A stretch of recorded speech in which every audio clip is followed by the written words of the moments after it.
Viewers, আপনার প্রত্যেকেই ভালো আছেন আশা করি। এটা আমার বিশাখাপত্তনম ভাইজ্যাগ ট্রিপ। একদম ভোরবেলা আমরা ভাইজ্যাগ স্টেশনে পৌঁছে যাই। স্টেশনের উপর থেকে আমরা আস্তে আস্তে বাইরের দিকে বেরোবো। দেখতেই পাচ্ছেন ফ্লাইওভারের উপর দিয়ে যাচ্ছি। বাইরের দিকটা তখনও একদম আলো ওঠেনি, হালকা বৃষ্টি হচ্ছিল সেদিনকে, হালকা হালকা বৃষ্টি ভাব রয়েছে। এটা আমাদের যেই হোটেলে আমরা উঠি সেই হোটেলে ইন্টেরিয়ার মোটামুটি সব রকম ব্যবস্থাই ছিল সেখানে। মোরাললেস কমফোর্টেবলভাবেই আমরা থেকেছিলাম। হ্যাঁ, তুলনামূলকভাবে এটা অন্যান্য হোটেলগুলোর থেকে এটা একদম সিটির মধ্যে ছিলাম আমরা, যেটা সিটি সেন্টার বলা হয়। এখান থেকে সব কিছুই কাছে, যেখানে ভাইজ্যাগের বিচ বলুন এবং side by side station, bus terminal সব কিছুই কাছাকাছি। সব ধরনেরই ব্যবস্থা রয়েছে। মোটামুটি সকালবেলাটা কাটানোর পর আমরা চেষ্টা করলাম সাইট সিনে বেরিয়ে যাওয়ার জন্য। একটা গাড়ি বুক করে আমরা বেরিয়ে পড়লাম সাইট সিন। এটা কৈলাসগিরি পর্বতের সামনে গিয়েছিলাম। ওখান থেকে আমাদের এই জু, যেটা জু গার্ডেন, সেটা দেখে বিভিন্ন 10টা যে ট্রিপ আছে সাইট সিনে সেগুলো কভার করেছি। জুয়ের পরে আমরা এই সেম রাস্তাতেই আমরা চলে যাব একটি বিচ, এবং ওখান থেকে এগিয়ে ইসকন টেম্পল। তারপরে ইসকন টেম্পলের পর একটা নতুন জিনিস সেখানে নতুনভাবে সেটা তৈরি হয়েছে।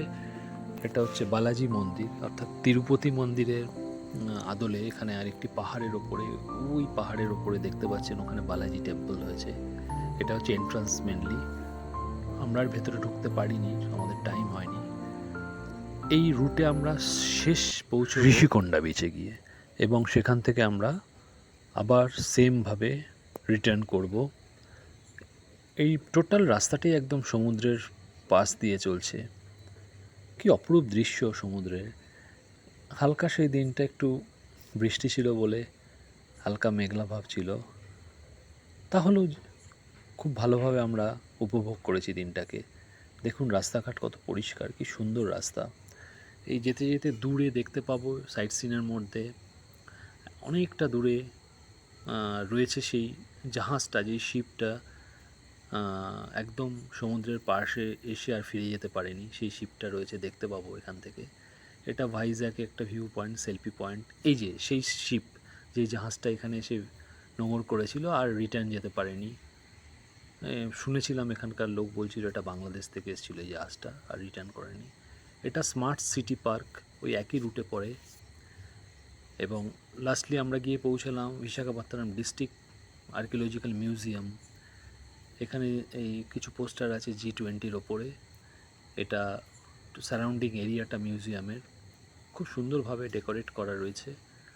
এবং যেহেতু মিউজিয়ামের ভেতরে ছবি তোলা নিষেধ, আমি দেখাতে পারলাম না। ভেতরে অনেক মেরিনের ওপরে ছবি রয়েছে, অনেক পুরনো সময় নেভাল অনেক কিছু ছবি, অনেক ফটো, অনেক মডেল এসব রয়েছে, সেগুলো দেখাতে পারলাম না আমি আর, যেহেতু অ্যালাউড নয় ভেতরে ছবি তোলাটা। এই সুন্দর স্কাল্পচারও রয়েছে দেখুন।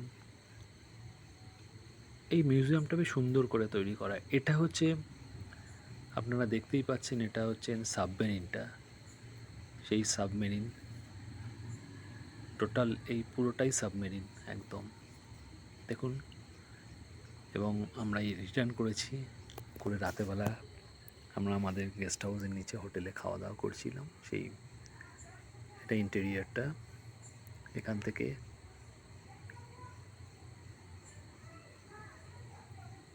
সুন্দর ব্যবস্থা, খুব সুন্দর সেখানে, এবং খাওয়া দাওয়ার ব্যবস্থাও খুব ভালো লেগেছে। পরের দিন আমরা সকালবেলা একদম ভিউটা দেখুন, আর কে বিচের সামনেটা মেন জায়গায়।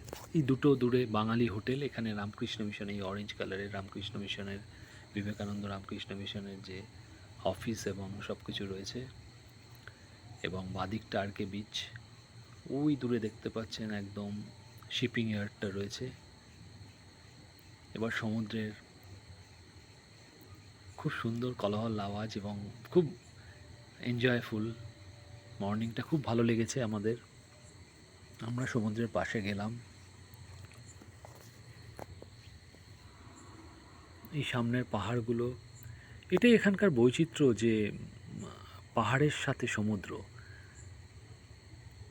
এবং সেই দিনটা গণেশ চতুর্থী ছিল, গণপতি পুজো উপলক্ষে একদম বিচের, এখানকার রেওয়াজ হচ্ছে বিচের কাছে এরা সমুদ্রের সব কিছু এসে, আমরা বলি না ভাসান দেয়, সেরমভাবে এসে সমস্ত ফুল যাবতীয় জিনিস ছড়িয়ে ছিটিয়ে রয়েছে। তারই কিছু নমুনা পড়ে রয়েছে দেখুন, এখানে পাতা টাতা রয়েছে সব। এই মর্নিং ভিউটা অসাধারণ লেগেছে আমাদের, খুব এনজয় করেছিলাম এই সময়টা। এটা একটা ভিউ পয়েন্ট, আমরা এর ওপরে বসেছিলাম। সমুদ্রের উত্তাল আওয়াজ খুব কাছ থেকে ফিল করা যায়, না দেখলে ফিল করা যায় না। দেখতেই পাচ্ছেন এখানকার জলের কালারটাও একটা অদ্ভুত, হালকা গ্রিনিশ টাইপের, একদম আলাদা ধরনের। একদম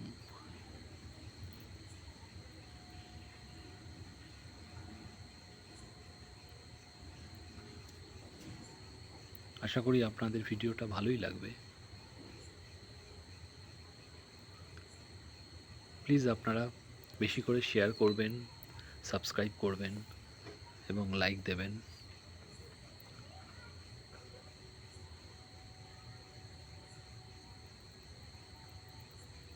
এটা ওই বিচের, আরকে বিচের পাশেই একটা গার্ডেন রয়েছে এবং খুব সুন্দরভাবে ডেকোরেট করা, এখানকার মিউনিসিপ্যালিটি গার্ডেন বলতে পারেন, বিচ সংলগ্ন এরিয়ায়। তারপরে আমরা মর্নিংয়ে ব্রেকফাস্ট কমপ্লিট করি। এটা একটা কালী মন্দির, এখানকার কালী বাড়ি বলে, যেটা একদম সম্পূর্ণ আমাদের ওখানকার দক্ষিণেশ্বরের মতন, আর দক্ষিণেশ্বরের আদলেই বানানো। আর আমরা ফিরেছিলাম বিশাখাপট্টনম থেকে একটা অন্য জায়গায়, অন্য ট্রেনে ফিরেছিলাম, অন্য দেখছেন সেই জায়গা হচ্ছে পোর্ট রোড। বিশাখাপত্তনম পোর্টের ওপর দিয়ে আমরা গিয়েছিলাম, পোর্ট রোডের ওপর দিয়ে, হাইওয়ের ওপর দিয়ে গেছিলাম। দূরে দেখতে পাচ্ছেন সোলার প্যানেল, যেটাকে সোলার পার্ক বলা হয়। আমরা ফিরেছিলাম আর্নাকুলাম টাটানগর এক্সপ্রেসে করে। এই জার্নিটা আমাদের কাছে এক খুব রোমাঞ্চকর হয়ে দাঁড়িয়েছে, কেননা আমরা এখান থেকে বাইরের ভিউ, অসাধারণ ভিউ দেখেছি, অসাধারণ, তুলনাহীন। দেখবেন কি মেঘ, কি অসাধারণ সুন্দর দৃশ্য, প্রাকৃতিক দৃশ্য। হয়তো এই রুটে না আসলে আমরা জানতেই পারতাম না। কিছুটা এই রুটে আমার বিজয়ওয়াড়ার পর থেকেই ট্রেন যখন রায়গড়ার দিকে আসছিল, আমি এই জায়গাটা এটা ফিল করলাম। দেখুন মেঘ যেন একদম জমিনের সাথে লেগে গেছে। এই রুট এটাই একদম প্রমাণ রাখে। খুব ভালো, পুরো ট্রিপটা যেরকম এনজয় করেছি, আমাদের ফিরে আসাটা যেন আরও বেশি এনজয়, অনেক বেশি অনুভব করেছি, ভালো লেগেছে বেশ।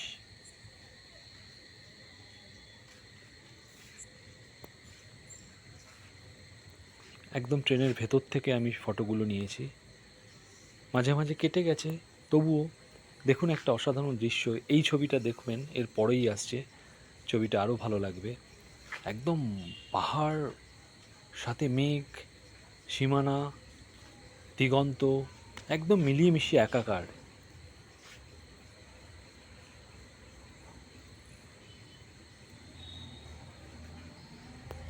এখানকার পাহাড়গুলো না বর্ষার সময় একদম গ্রিনিশ হয়ে যায়, খুব সুন্দর লাগে দেখতে।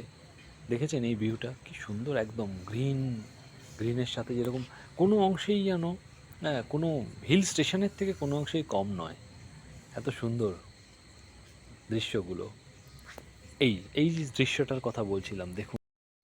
আসলে আমি পুরো ভিডিওটাকে অনেকটাই ছবির মতন করে দৃশ্যত দেখানোর চেষ্টা করলাম, হয়তো অতটা ইনফরমেটিভ হবে না, একদম ভিজুয়ালি আপনারা উপলব্ধি করবেন, সেইভাবেই আমি দেখালাম। মনে হয় আপনাদের ভিডিওটা ভালোই লাগবে। বেশি করে শেয়ার করবেন। আপনাদের প্রত্যেককেই ধন্যবাদ।